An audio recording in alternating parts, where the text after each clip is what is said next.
En este viernes de ciencia continuamos descubriendo grandes científicas mexicanas. Nuestra invitada de hoy descifra el genoma mexicano. ¿Cómo ves, Rafa? Fascinante, y a propósito de mujeres destacadas, van a ver qué gran invitada tiene esta noche Juan Arturo Brennan en Mirando Músicas. Laura Barrera, qué gusto estar contigo. Rafael García Villegas, qué alegría poder compartir este último día de la semana laboral. Y bueno, saludamos también desde luego, hola, a Laura Regis en la interpretación de lengua de señas mexicana, y comenzamos con un tema que hemos estado abordando en los últimos días, que bueno, pues es importante reconocer el trabajo de este gremio. Así es, vamos a platicar, por supuesto, del Día Internacional de los Artesanos, que se celebra por todo lo alto y en México. Vaya que tenemos una importante tradición al respecto. Vamos a platicar más de ello.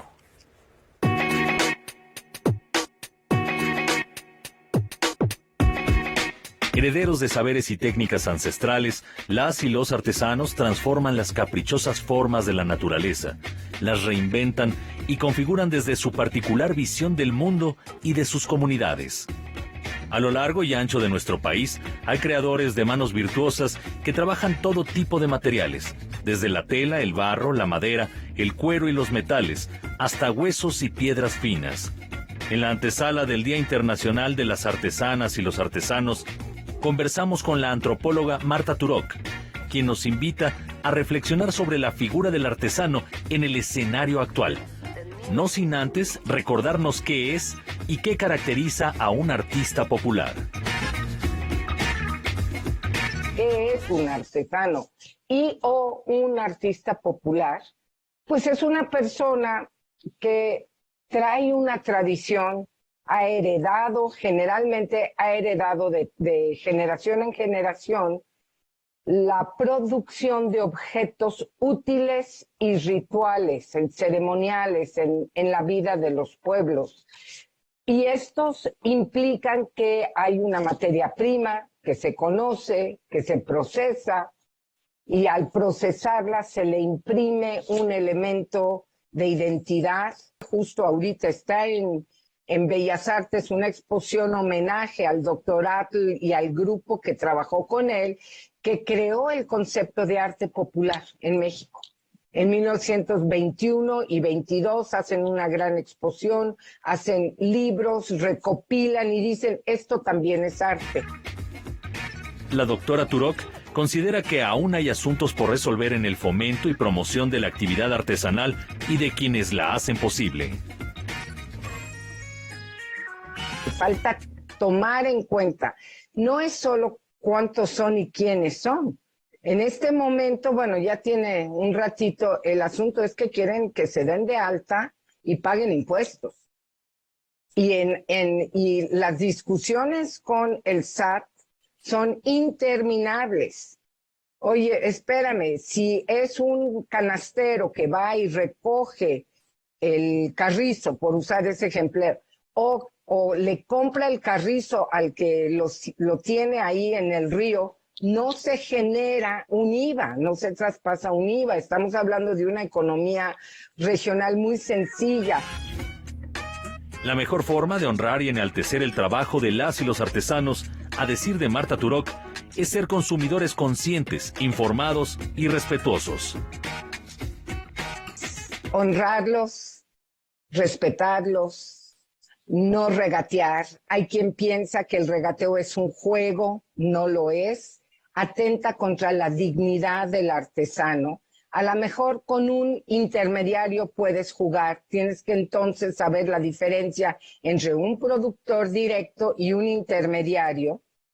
¿Y por qué no regatear? Porque si no conocemos la cadena de valor, todos los elementos de la producción, pues lo que le estamos regateando es su ingreso personal, el valor de su trabajo. Eso no es justo, no es ser un consumidor consciente. Con información y texto de César H. Meléndez, Óscar Helguera, Noticias 22. Y para conmemorar a las y los artesanos de nuestro país, la Secretaría de Cultura también presenta un programa especial de actividades. Gracias a la conservación de técnicas, costumbres y conocimientos de los creadores tradicionales, México cuenta con una gran diversidad cultural. Para conmemorar el Día de los Artesanos y Artesanas, que se celebra el 19 de marzo, la Secretaría de Cultura preparó una serie de actividades para impulsar y reconocer su trabajo. En el Palacio de Bellas Artes se encuentra la exposición Arte de los Pueblos de México, Disrupciones Indígenas. En las redes de este complejo cultural y de Fonart se transmitirán unas mesas de diálogo bajo el nombre Las Artesanas y Artesanos toman la palabra en el Palacio de Bellas Artes, las cuales serán transmitidas en vivo los días 19, 24 y 31 de marzo y el 7 de abril a las 19 horas. Por otra parte, con el propósito de transmitir a las nuevas generaciones los saberes tradicionales, los semilleros creativos llevarán a cabo una serie de actividades para niñas, niños y jóvenes del país. Por ejemplo, el sábado 19 de marzo en Santa María Tlahuitoltepec, en Oaxaca, realizarán una visita a los talleres artesanales de su comunidad. A su vez, en el Centro Cultural Tijuana, organiza la Fiesta del Arte Tradicional, donde artistas regionales ofrecerán sus productos y charlarán con el público sobre sus tradiciones y expresiones artísticas. Habrá teatro, música, cantos tradicionales, gastronomía, bailes folclóricos y cuentacuentos prehispánicos. Estas actividades se podrán disfrutar hasta el 20 de marzo. Mientras que en el Complejo Cultural Los Pinos, en el marco de la estrategia original, se llevará a cabo la venta de arte originario titulado Hilos que Danzan.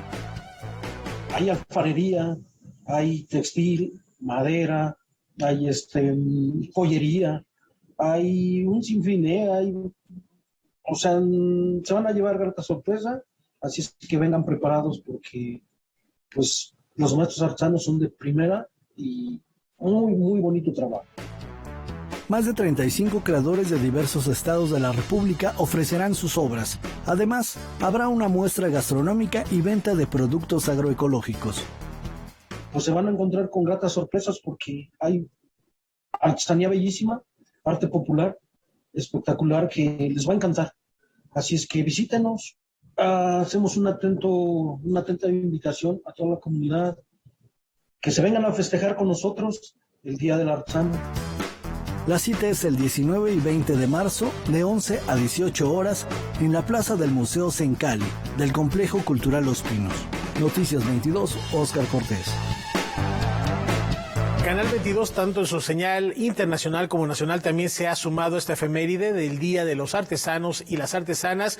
Y mañana no se pierda la transmisión de Flor Indígena, Tradición Ancestral. Se transmitirá a las 6 de la tarde por la señal 22.1 y en el 22.2 su repetición a las 8 de la noche. Un programa que no se pueden perder. Ya hay más recomendaciones, Laura. Efectivamente, no olviden que aquí también conmemoramos el Mes de la Mujer con la muestra internacional de mujeres en el cine y la televisión por medio de la barra Zona M. Es mañana sábado a partir de las 10:30 de la noche, cuando se van a transmitir dos propuestas, empezando por No callarán nuestras voces de Yenue Zárate. Después de que al terminar esta propuesta, se va a transmitir Silencios de Gladys González Lizárraga. No se pierdan este ciclo audiovisual en la señal 22.1 de esta televisora, de Canal 22. Se pone muy, muy buena la programación, Rafa. Una programación para quedarnos en casa este fin de semana largo y además hay otras recomendaciones. Si van a salir, la Cineteca Nacional revive algunos de los clásicos de la época de oro de nuestro cine con un ciclo especial en diferentes puntos de la República. Una de sus sedes se encuentra en el estado de Tlaxcala.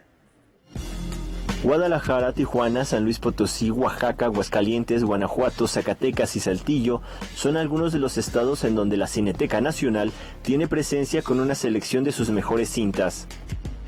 Llevamos más de 2 décadas descentralizando el cine que exhibimos en la Cineteca Nacional, el cine de calidad, el cine alternativo, para llevarlo a distintos espacios del interior de la República. Entonces, pues ya es un proyecto que sí lleva bastante tiempo y en el que pues ya hemos llegado pues ya prácticamente a todo el país. Ahora ya tenemos como 30 sedes bastante sólidas. Una de estas sedes es la que actualmente se tiene en el estado de Tlaxcala, en donde se está presentando una selección de la época de oro del cine nacional. Y en el caso de Tlaxcala ya llevamos trabajando también con Tlaxcala bastante tiempo. Hemos programado sobre todo en la Sala Miguel N. Lira, que está ahí también en el centro de Tlaxcala y que hemos programado ahí muchos años la Muestra Internacional de Cine, ahora está en un proceso de remodelación, pero próximamente volveremos también a programar ahí. Y este proyecto en particular de exhibir ahora el ciclo de cine mexicano de la época de oro, lo estamos llevando a cabo en coordinación con la Secretaría de Cultura. Las proyecciones en Tlaxcala son gratuitas, al aire libre y con películas restauradas por el personal de la Cineteca Nacional. Este fin de semana ya tenemos La Perla de Emilio Fernández. Todas las funciones son a las 7 de la noche en el Palacio de Cultura. Después, el 26 de marzo, vamos a tener Macario de Roberto Gabaldón, que también es otro de los clásicos de nuestra cinematografía, que sí seguramente mucha gente ha visto, pero no en esta versión restaurada y en pantalla grande, ¿no? Entonces, que es una experiencia única. Y después, también para abril, tenemos el 1 de abril va a estar Ahí está el detalle de Juan Bustillo Oro, también con Cantinflas. Después, el 2 de abril, tenemos Una familia de tantas de Alejandro Galindo. Y culminamos el ciclo el 9 de abril con Salón México de Emilio Lillo Fernández. La programación de la Cineteca Nacional, tanto para la capital del país como la de los estados, se encuentra en su sitio oficial. Noticias 22, Alberto Aranda. Esta es una actividad organizada por el Centro Cultural Brasil-México. Ayer se llevó a cabo la lectura dramatizada de trabajos de Amores Casi Perdidos, escrita por Pedro Bricio, actor, dramaturgo y director de teatro nacido en Río de Janeiro en 1982. Los actores Paula Valdés y Daniel Pineda fueron los encargados de dar vida a los personajes en esta lectura que les comento. Los vamos a dejar con un fragmento para irnos a una muy breve pausa. Al ratito regresamos. Voy a decirte todo lo que siento. Voy a decirte que no puedo vivir sin ti. Voy a decirte que mi vida solo es posible a tu lado. Voy a decirte que te amo. Te amo. No voy a ser auténtico, no voy a ser suave, voy a ser muy sentimental. Quiero morir besando tus labios, o sea, todo lo contrario de lo que me han dicho que haga aquí. Comienza poco a poco, con delicadeza, sea ambiguo, encantador.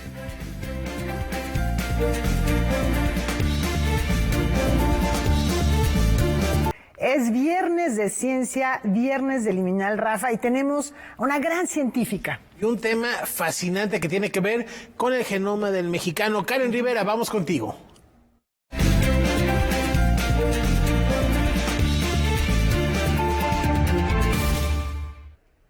¿Qué tal? Qué gusto saludarlos en Liminal, la ciencia en movimiento. ¿Imaginan descifrar los componentes del ADN del mexicano que están asociados a las enfermedades que aquejan más a esta población del mundo? El TEC de Monterrey, a través de su sistema de salud conocido como TEC Salud, lanzó en octubre del año pasado un proyecto que se llama Origen y el cual es liderado por una mujer. Y bueno, pues me da mucho gusto darle la bienvenida a la distancia a la doctora Elena González Castillo, quien es líder operativo precisamente de esta iniciativa. Doctora, muchas gracias, bienvenida a este espacio. Y pues para hablar de este proyecto verdaderamente ambicioso, buscan secuenciar el genoma de 100,000 mexicanos para tener una especie de banco de datos genómicos del mexicano. Pero ¿para qué? ¿Para qué hacer un análisis de este tipo y cuáles serían los beneficios en materia de salud que tendría un proyecto como este? Doctora, bienvenida, gracias. Muchas gracias, Karen. Pues mira, antes que nada me gustaría hacer una precisión de justamente para que entendamos el por qué queremos saber sobre la secuenciación y los genes del mexicano, que dicen que en realidad es genes en los mexicanos, porque pues el genoma es más del 99% parecido en todo el mundo, ¿no? Entonces, Origen es una iniciativa que busca ser el repositorio de datos clínicos y epidemiológicos y también de muestras derivadas de la sangre como es el suero y el ADN. Es decir, este repositorio es un biobanco de datos y de muestras que tienen la finalidad generar un recurso de investigación que permita realizar nuevas estrategias y descubrimientos científicos que estén encaminados a mejorar la salud y prevenir la enfermedad. Entonces, es bien importante mencionar o que todos tengamos en la cabeza que este proyecto tiene dos objetivos fundamentales. El primero, que es medular, es que queremos tener todos los datos o saber todo de los participantes que van a estar en este proyecto. ¿Esto qué quiere decir? Que esta base de datos clínicos y epidemiológicos es fundamental para que justamente podamos asociarla con estas variaciones en nuestra genética. ¿Y qué queremos saber? Pues, te repito todo, o sea, tu historia médica, tu historia clínica, qué haces, cómo duermes, o sea, tus hábitos alimenticios, cuántas veces te han operado, qué enfermedades te han diagnosticado, o sea, toda esta información que siempre que vamos al médico llenamos y le damos toda nuestra historia de vida, eso es fundamental para nosotros también, para asociarlo con en cómo habitas, cómo vives, cuál es tu entorno, porque eso va a tener un impacto muy importante en la expresión de estos genes y de estas variantes. Entonces, ahí nuestro segundo objetivo es secuenciar el genoma de 100,000 mexicanos, el genoma completo. Doctora, es importante lo que menciona porque, bueno, el genoma es similar en todos los seres humanos en un 99.9%, es decir, lo que nos hace diferentes es ese 0.1%, ¿no? Este proyecto es de largo alcance, es un proyecto, digamos que el más grande que se ha hecho a nivel Latinoamérica, y háblenos un poco de las fases. Son 5 fases las que lo integran y se espera, por lo menos, pues realizarlas de aquí a 2025. Sí, es correcto. O sea, lo que queremos es iniciar, como ustedes ya saben, aquí en Monterrey, que es la sede donde surgió esta iniciativa y donde empezamos ahorita ya a establecer muy bien cada uno de los procesos, a mapearlos y hemos estado rumiándolos para hacerlos cada vez más precisos y más finos. Y el objetivo es el siguiente año ir a Ciudad de México, Guadalajara y finalmente, o sea, cubrir todo lo que podamos de México, porque es bien importante que sepamos que particularmente para México sabemos que tenemos una población muy diversa. Entonces, 100,000 mexicanos de México no son suficientes, en Monterrey no son suficientes, ¿verdad?, para representar las diferencias en ancestría que tenemos de cómo nos dimos origen en el norte, en el centro y en el sur del país. Entonces, esa es nuestra meta. Entonces, cada año ir creciendo en sedes, ir creciendo en este reclutamiento de participantes y de gente pues que quiera ser parte de este cambio en la investigación. Hablaba hace un momento del genoma humano como el libro de nuestra vida, ¿no?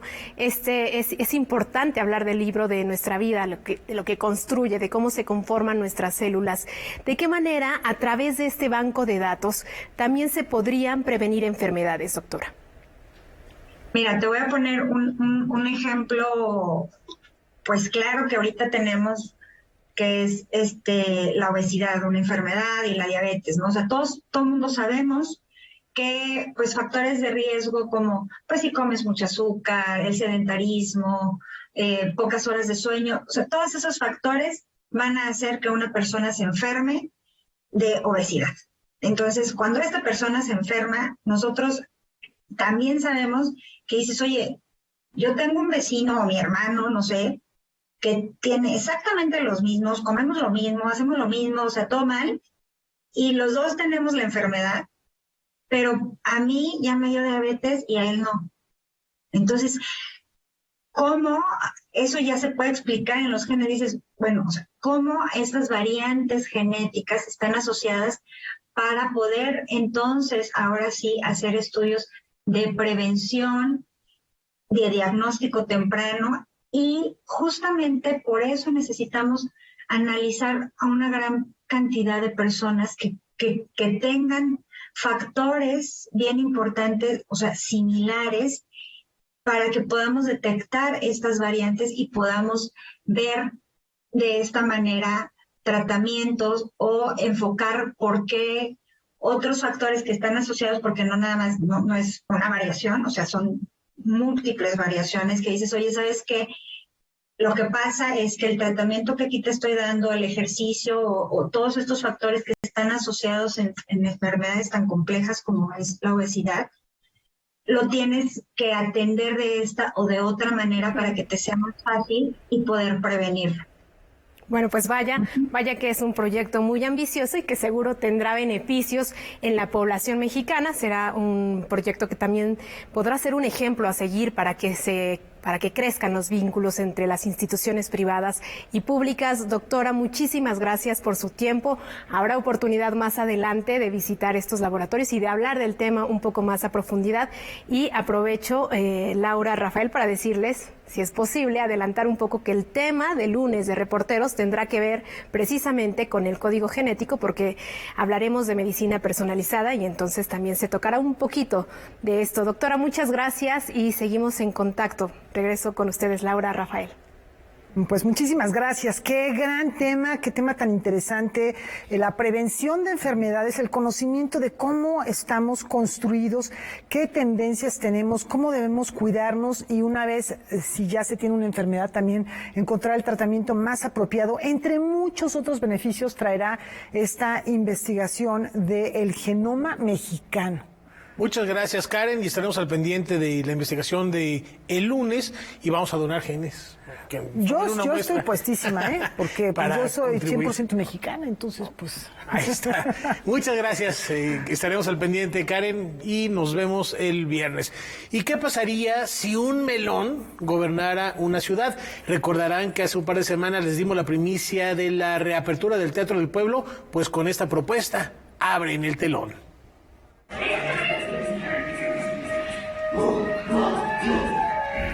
El pueblo de cualquiera es gobernado por un melón. Así es, un melón redondo que, según dice la leyenda, va a acabar con las injusticias y estupidez humana. Existe un pueblo gobernado por un melón. Por increíble que parezca. Entonces, el pueblo de cualquiera está al pendiente de todas sus acciones y pues habrá que ver si realmente es el héroe que estamos esperando. Y en su primer acto como mandatario, una vez que llega al puesto, pues él ordena que le construyan un arco triunfal para pasar por debajo de él y que la gente lo ovacione. Pero lo que sucede es que cuando ocurre esto, se le cae la corona y entonces todo el mundo se burla de él. Ante esta humillación pública, este gran sultán lo único que quiere es encontrar al culpable. Así comienza la obra Ciudad regida por un melón de Omar Sorrosa y montada por la compañía Quesillo Teatro. Esta comedia con títeres y clown nos muestra cómo este líder puede llegar a tener tintes de dictador. Hace cientos de años atrás, en aquel pueblo de cualquiera, los vientos rumoraron la llegada de un gran sultán. Así como se está planteando en esta puesta en escena, pues es un personaje súper absurdo, cómico, genera compasión en el sentido de que tiene un gran ego y él lo que quiere es ser ese héroe legendario parido por los dioses, ¿no? Que él se autodenomina así. Entonces, pues obviamente este deseo de ser el que gobierna lo vuelve patético y de pronto por ahí tiene matices infantiles, ¿no? Donde pues llora y hace berrinche y pues también es un poco narcisista. Papi, yo propongo que se la dejemos a Sabelo Tonto. ¿Quién es Sabelo Tonto? ¡Sabelo Tonto! Mítico y aclamado, sabio de pronto. Creo que un poco en esta obra aplica esta frase que dicen: espero no herir susceptibilidades de ninguna persona, pero cada sociedad tiene el gobernante o los gobernantes que merece, ¿no? Porque finalmente nosotras y nosotros somos quienes les colocamos en ese sitio de poder y pues es absurdo tener un melón como gobernante. Ciudad regida por un melón se presenta este sábado y domingo a las 13 horas en el Teatro del Pueblo. La entrada es libre. Posteriormente la compañía la llevará a varias plazas públicas. Para conocer las fechas pueden consultar las redes de Quesillo Teatro. Noticias 22, Alberto Aranda. Una recomendación que no pueden perder. Como cada viernes, Álvaro Cueva va a cerrar la semana en Debate 22. Esta noche nuestro compañero va a recibir a la profesora investigadora Zairi Núñez Cetina y al investigador Andrés Ríos Molina para hablar sobre el libro Melodramas de papel, historia de la fotonovela en México. ¡Ay, qué atractivo, qué original! No se lo pierdan, 9 de la noche, terminando Noticias 22. Vamos a una muy breve pausa. Les platicamos que Diana Bracho presentó su primer colección de poemas durante la UANLER, la Feria Universitaria del Libro de Nuevo León, y se trata de Pronóstico Reservado, una propuesta donde la autora se sumerge en distintos temas como la ironía o el deseo y busca encontrar la verdad del alma a partir de la sensibilidad. Cuando falleció Javier Villaurrutia, Diana Bracho, quien apenas tenía 7 años de edad, encontró a su padre llorando por la pérdida de su amigo. El saber qué significaba la muerte la impactó tanto que escribió su primer poema. A lo largo de su vida no dejó de escribir y hoy publica su primer poemario titulado Pronóstico Reservado. Yo escribo en cuadernos. Jamás he escrito en una computadora porque no sé ni abrirla. La tengo allí sentada pero no la uso.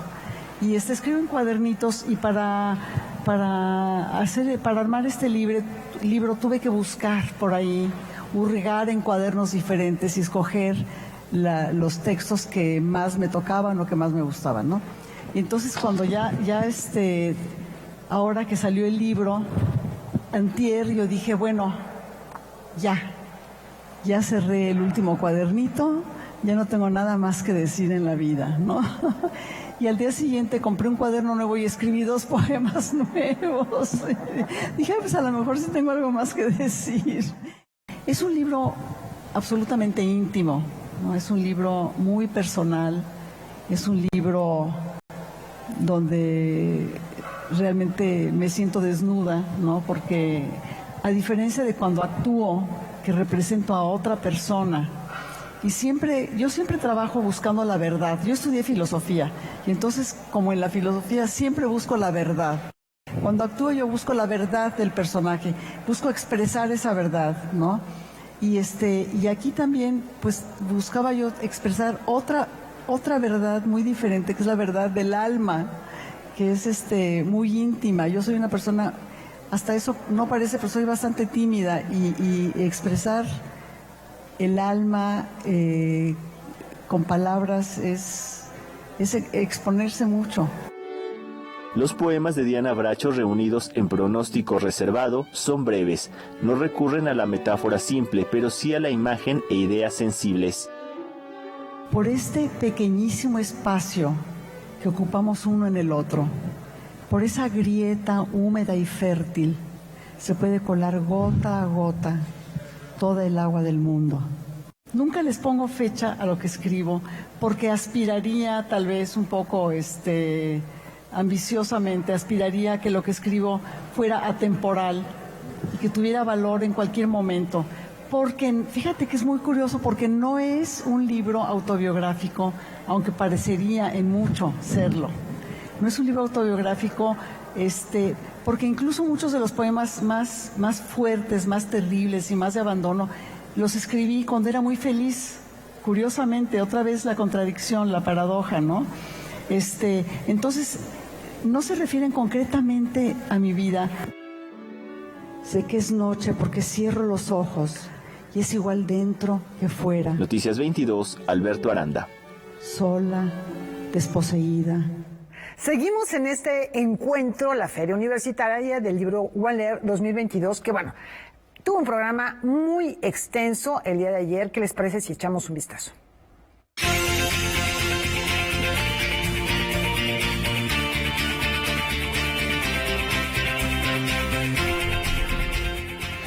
La segunda jornada de la Feria Universitaria del Libro UANLER 2022 se vivió con presentaciones editoriales, el anuncio del Premio Anagrama de Crónica y diversas actividades en el Colegio Civil Centro Cultural Universitario. En el marco de UANLER se presentó el fallo del Premio Anagrama de Crónica Sergio González Rodríguez, donde la obra ganadora fue La guerra que perdimos, de Juan Miguel Álvarez. La presentación contó con la participación de José Garza Acuña, secretario de Extensión y Cultura, acompañado por Luisa Matarradona por anagrama. En la transmisión en línea estuvieron presentes los escritores Juan Villoro, Felipe Restrepo y Silvia Cecé. Que los lectores que no son colombianos comprendan o se arriesguen se atrevan a comprender un poco cuál ha sido el costo moral que ha pagado la población civil en Colombia por causa de la guerra. A manera de recordar el legado del dramaturgo Emilio Carballido, se entregó el Premio Nacional de Dramaturgia al joven creador Carlos Alfonso Nava por su obra Cada soñador se duerme con sus zapatos de baile, de la cual se tuvo una lectura dramatizada en el Patio Sur. El premio se entrega por la vinculación entre la Universidad Autónoma de Nuevo León y la Universidad Veracruzana y brinda un reconocimiento al dramaturgo Emilio Carballido. Agradecer a mis padres, mi padre que cuando abandoné la carrera de medicina, él me dijo, haz lo que quieras mientras estés bien. La jornada de Juan Leer contó con las presentaciones de autores como Eduardo Langange, Beatriz Espejo, hicieron en la mano un doctor y en el dedo un yoyo. Y mi abuelo enloqueció de furia. No respetan a un gran poeta, no sé qué, no sé cuánto. Las actividades de la Feria Universitaria del Libro Juan Leer 2022 continúan hasta el domingo 20 de marzo. Para conocer el programa, pueden ingresar a la página uanleer.unl.mx, así como a las redes sociales @culturaUANL.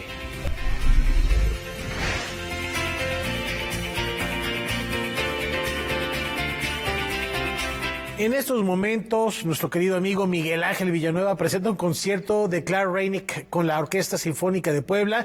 Si no consiguieron boletos, no se preocupen, este gran flautista se presentará este fin de semana en el Festival de San Patricio en Querétaro con la agrupación de música celta Lowen.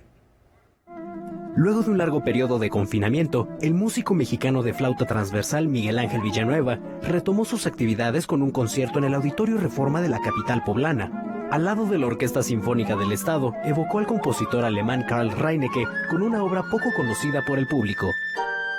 El programa está compuesto de una obertura de Elgar. Posteriormente voy a interpretar yo junto con la orquesta, bajo la dirección de Enrique Tobar, fue el director, el concierto de Karl Reinecke, Opus 283, es una obra compuesta en 1908 y que fue dedicada a un flautista que se llama Maximiliano Stedler. Esta obra pertenece a una etapa tardía del periodo romántico y quizá por lo mismo no se le dio tanta difusión porque ya a principios del siglo XX pues estaba ya el impresionismo en pleno apogeo y otras corrientes musicales.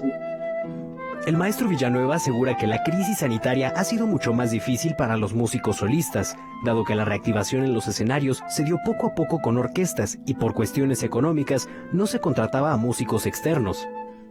No obstante, durante este periodo él se abocó a la creación y al estudio. Me di a la tarea de hacer una investigación que está culminando en una tesis de doctorado que espero presentar, no sé, en este o en el siguiente año, y que habla justamente sobre la actividad de los solistas en México a través de las obras que yo he encargado a compositores mexicanos. Y por otro lado, también me di a la tarea de abordar nuevo repertorio, de encargar nuevo repertorio a compositores. Entonces, pues sí, uno permanece activo, no frente a los escenarios, no en los escenarios frente al público, pero sí permanece activo preparando cosas, gestando proyectos para lo que sigue. También aprovechó el confinamiento para grabar una serie de piezas al lado de la arpista principal de la Orquesta del Teatro de Bellas Artes, Janet Paulus. Ambos realizan un recorrido sonoro por obras tanto mexicanas como internacionales. Todos los videos están disponibles para su consulta en YouTube. Ahora que Miguel Ángel Villanueva regresa a la presencialidad, estará en el Festival de San Patricio y viajará a otras latitudes. También toco con un grupo de música celta que se llama Lowen, y ya ves que la flauta transversal juega un papel importante en la música celta. Entonces ahorita está el Festival de San Patricio, toda esta semana. Voy a tocar el día 20 con este grupo en Querétaro, en el Festival de San Patricio allá en Querétaro.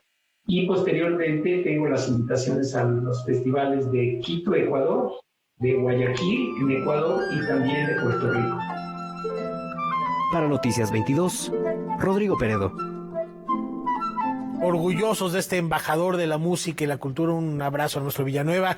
Y el próximo martes, el Cuarteto Latinoamericano celebra 4 décadas de historia. Ya les platicamos aquí de las conmemoraciones que van a tener. Y Canal 22 se suma a la celebración con el documental Cuarteto Latinoamericano rumbo a los 40 años, un largometraje dirigido por el cineasta Emilio Meillé, que podrá verse este lunes 21 de marzo a las 9:30 de la noche, estreno mundial. Además, no se olviden que esta misma agrupación celebrará su trayectoria con un concierto en el Palacio de Bellas Artes el próximo jueves 24 a las 8 de la noche. Además, Juan Arturo Brennan, Laura, no es spoiler, pero nos está preparando algo muy especial para los viernes subsecuentes, los viernes de abril, a propósito de los 40 años del Cuarteto Latinoamericano. Que es una de las agrupaciones de cámara más importante de nuestro país, realmente en el panorama musical de México. Yo creo que habría un hueco si no hubiera estado esta agrupación, este cuarteto que no solamente ha interpretado las grandes obras para esta formación musical, sino que también ha propiciado la creación de mucha música. Pero bueno, de esto está hablando, como dices, con Arturo Brennan, que por cierto, lo tenemos en un minutito, así que vamos a la pausa y sin mayor dilación regresamos directamente con él para Mirar Músicas.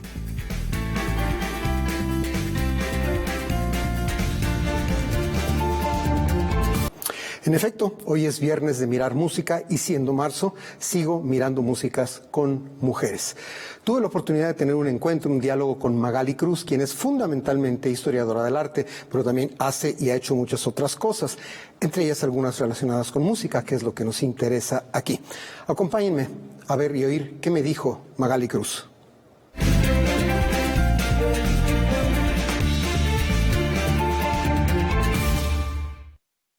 Magali Cruz, bienvenida a Mirando Músicas, qué bueno que estés con nosotros hoy. Hola Juan Arturo, muchas gracias por la invitación, muy contenta de estar aquí. Gracias mil. Entre los proyectos interesantes que has tenido, vamos a hablar un poquito muy brevemente de ellos y luego entramos a la parte musical. Cuéntanos rápidamente, ¿qué es Rara Avis Arte Vivo? Rara Avis era una productora de exposiciones y investigación curatorial que inicié cuando estaba todavía estudiando la licenciatura en Historia del Arte en la Universidad Iberoamericana, y con la que hice varios proyectos de exposición, sobre todo de arte contemporáneo. Eso nos lleva a una palabra clave en tu carrera, que es la curaduría, ¿cierto? Así es. Entonces, un poquito de todo, historiadora del arte, diseño editorial, curaduría. Bien. A propósito, cuéntame, ¿qué fue tu paso por la Biblioteca de las Artes del CENART? ¿Qué hacías? Yo en la Biblioteca de las Artes era la jefa del fondo reservado, era la jefa del Departamento de Fondos Especiales y estaba encargada justamente de darle servicio a los usuarios y sobre todo realizar investigación con los documentos que había ahí, y documentos de 1950 hacia atrás. Ahora, para que medio empecemos a entrar en materia, estos documentos incluían, supongo, originales literarios, documentos de otro tipo y partituras.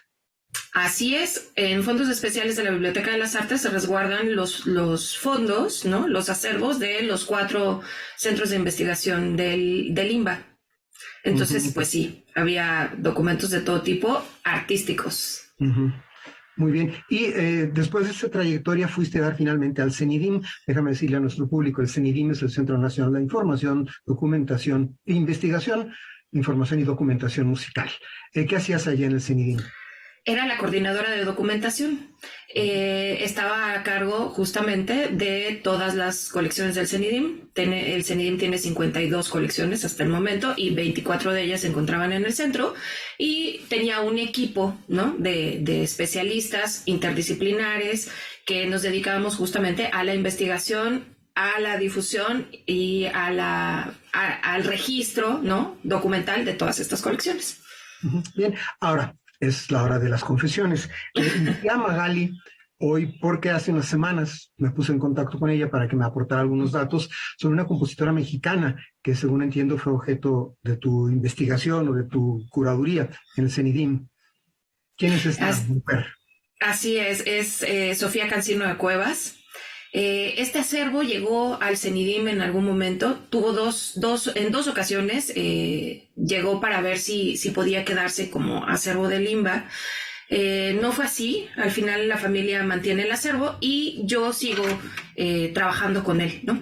Es interesante porque es una mujer que nació en 1897, dedicada a la música 100%. Empezó a estudiar piano, fue cantante, era contralto y algo que es de llamar la atención es que empezó su carrera, más bien entró a la licenciatura en composición en la Escuela Nacional de Música. En ese momento era... Sí, creo que sí, Escuela Superior de Música. No recuerdo exactamente el nombre, pero era la Facultad de Música de la UNAM. Era la nacional entonces.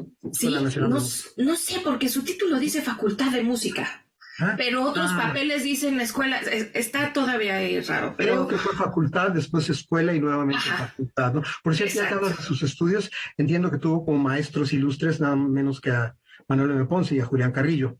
Así es. Puede haber sido harto interesante para ella. Bueno, antes de pasar a hablar un poquito más de Sofía Cancino de Cuevas, vamos a ponernos en contacto con su música, la música que va a ilustrar el programa de hoy. Vamos a escuchar un breve fragmento de su cuarteto de cuerdas.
Ahí tuvieron ustedes un fragmento de un cuarteto de cuerdas de esta interesante mujer.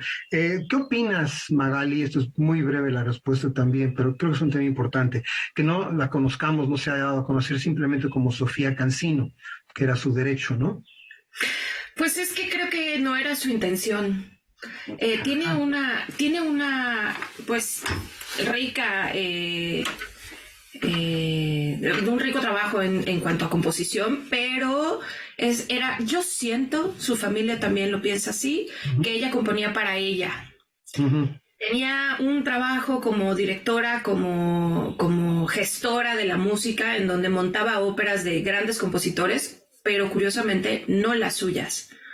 Entonces, me parece que no era su intención dar a conocer su música. Sí, también esto me remite un poco al hecho, que no voy a discutir mucho el día de hoy, de tantas compositoras, en particular, porque estamos hablando de eso, tantas creadoras que anduvieron por la vida portando el nombre de sus maridos, el apellido de sus maridos, y no el de ellas, que eso ya debería haberse compuesto para siempre, jamás. En tu trabajo en CENIDIM sobre el archivo de Sofía Cancino, ¿trabajaste solamente partituras o había documentos de otro tipo? Hay documentos de otro tipo. Su fondo, el Fondo Musical Sofía Cancino, está compuesto básicamente por 3 núcleos documentales. Uno, que es su archivo personal, tiene un poco de todo, fotografías, correspondencia, programas de mano, etcétera. Un bloque que es específico sobre sus composiciones, sus partituras, y además tiene una gran colección de partituras de otros compositores. Y lo que hicimos fue justamente eso, trabajar el fondo en conjunto y hacer un inventario principal desde el CENIDIM, con la intención de que se pudiera hacer el instrumento de comodato, ¿no? ¿En qué estado quedó, en qué porcentaje de catalogación y de organización quedó ese archivo con tu trabajo ahí? Se terminó el 100% del inventario de los archivos de su archivo personal, de sus partituras, y llegamos a un 75% de la colección de partituras. Se hizo también toda la limpieza superficial del fondo, y estábamos empezando justamente con el proceso de colocación de guardas cuando se detuvo el proyecto. Bueno, ojalá se retome, porque ciertamente Sofía Cancino es un personaje importante. Ya que mencionas que hay un montón de partituras de otros compositores, habría que mencionar que muy probablemente esa colección estaba en su poder porque fue, según dicen, la primera directora de orquesta mexicana, ¿cierto? Así es, bueno, eso es lo que dicen. Todavía no se puede asegurar tal cual. Lo que creo que sí es cierto es que fue la primera mujer que dirigió una orquesta dentro del Palacio de Bellas Artes. Eso sí. Que no es poco. Así es. Dado el ambiente más bien misógino que ha habido siempre, sigue habiendo en la cultura. Ahora que dices eso, un dato curioso es que ella normalmente firmaba los programas de mano y demás con sus iniciales, porque decía, y como director, SCC. Ella contaba, bueno, su hija nos cuenta que si ponía su nombre, la gente no iba a verla. Cosa bastante peculiar, sí. Además de este dato de que probablemente Sofía Cancino fue la primera directora mexicana de orquesta, parece ser que también hay datos de que fue la primera compositora mexicana en escribir una sinfonía, ¿sí? ¿Algo con lo que quieras concluir respecto a este interesante personaje, Magali? Pues es muy interesante ver cómo, a pesar de este ambiente en el que ella vivía, ¿no? Hizo muchas cosas por la música, le interesaba mucho llevar la ópera a grupos sociales distintos, había un interés social detrás de lo que ella hacía, y bueno, compuso 3 sinfonías, un cuarteto de cuerdas y 5 óperas. Entonces, pues esperamos escuchar más sobre ella en próximos años. Así sea, yo les doy el dato de que hasta donde yo sé no hay nada grabado oficialmente de Sofía Cancino, y esto hay que repararlo. Último comentario, apenas hace un par de semanas se estrenó en versión de concierto adaptada su ópera Annette. De esas óperas que mencionas, Magali, creo que ninguna se había estrenado. Magali, te agradezco muchísimo haber estado hoy en Mirando Músicas para hablarnos de tu trayectoria y también de este personaje interesante que fue la compositora Sofía Cancino, de la cual ojalá se den a conocer más sus trabajos. Gracias. Muchas gracias.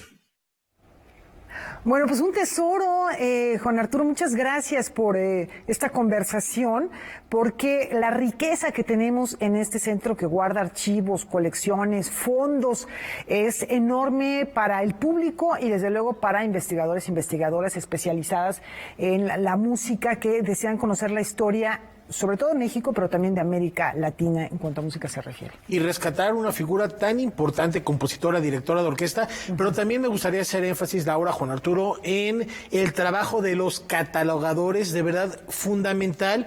Es titánico, es muy complicado, es muy complejo, pero logran trascender y hay que reconocerlo y hay que volver la mirada, porque gracias a quienes se dedican precisamente a rescatar estos acervos y catálogos, podemos conocer obras, y así se les pongo el tamaño de las de Mozart. Porque si efectivamente, y descubrirlas a lo mejor, porque están ahí guardadas y de pronto llega algún especialista y dice, a ver, ¿qué hay aquí? Y puede ser cualquier investigación, cualquier tesis en torno a ello. Pero parece que no nos vamos así nada más. ¿Cómo nos vamos? Adelante. Pues sí, a la manera tradicional vamos a terminar mirando músicas.